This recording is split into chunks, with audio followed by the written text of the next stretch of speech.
My name is Rob Williams. I live in Silver Spring, Maryland. Well, there are three things I like about biking. One is the escape away from, get away from work and school and other things. Second thing I like about biking is I like to ride my bikes after I've worked on them and tuned them up, and they're all running great. It's something very satisfying about riding a bike that you built yourself or have rebuilt. And the third thing I like is the social aspect. I go riding every weekend with friends, and we have a lot of fun. We travel to a lot of places. I bike between on weekends as much as 40 miles on a weekend, and then during the week after work and stuff, I ride about an hour to hour and a half to 2 hours, 3 to 4 times a week. I've biked all over Montgomery County, all over Maryland, Virginia, and Washington, D.C., West Virginia. It depends on the biking. There are all kinds of great trails around Montgomery County. There are bike trails that are paved. There are bike trails that are off-road bike trails for mountain biking. You can go crashing through the woods, or you can go on a nice paved trail. Or if you go north in Montgomery County, up towards Poolesville and Germantown, that area, there's a lot of areas that are still good for getting away on a road bike. Hi, I'm Fred Mills. One thing that's a lot of fun, and we did this even through the winter, unless it snows, is that we biked up New Hampshire to Ashton, and we had breakfast at a diner, and then we backed all the way back to White Oak, the White Oak area. And we don't go straight up New Hampshire, we take some other side roads to get there, but that's a lot of fun. And so you could get into some routines with friends. Good trails to go on are the C&O Canal, and the C&O Canal Trail is good for beginners because it's nice and level. And it goes from Georgetown all the way up to Cumberland, Maryland.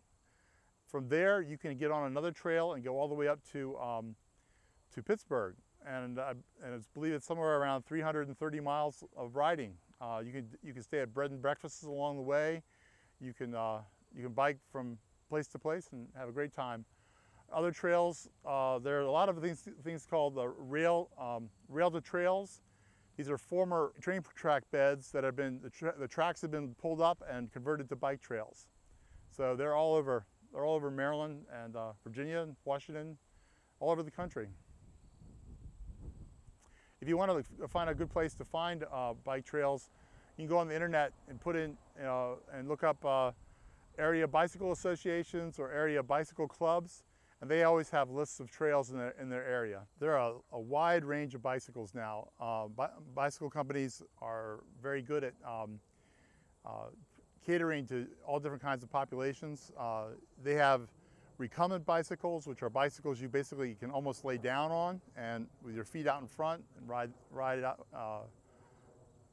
They're very good for your back and that sort of thing. And also, they even have high-speed tricycles for adults. They have, of course, the English racing bikes, the racing bikes. They also have the mountain bikes like this one, and they also have comfort bikes, which are bikes that are in between a mountain bike and a road bike. You can ride on trails with them. They have shocks. They're nice, comfortable seats and nice balloon tires.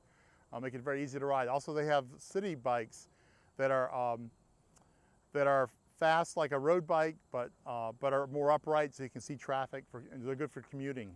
This is a Gary Fisher bike. Okay, this bike is a little bit different in the sense that it has wider tires. Also bigger wheels. This is a 29-inch wheel. Most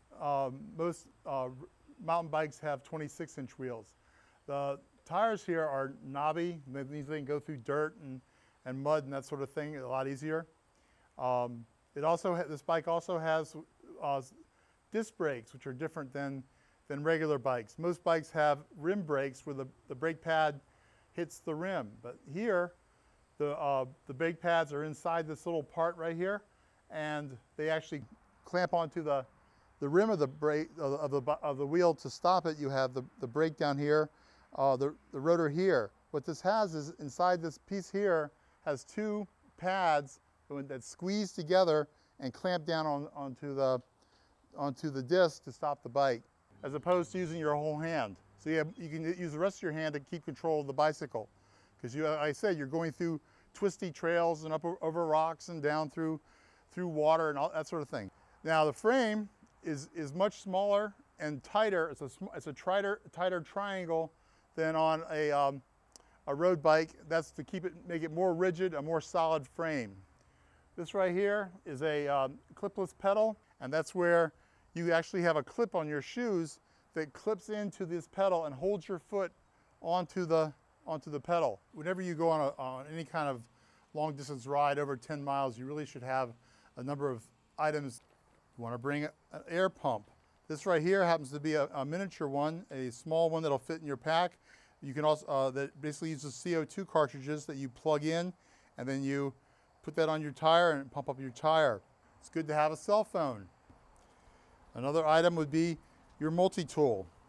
This has all the Allen wrenches and things you would need to use to repair your bike on the road. And last, you want to have a tire iron. What this does is it removes the tire off your rim. And that's it.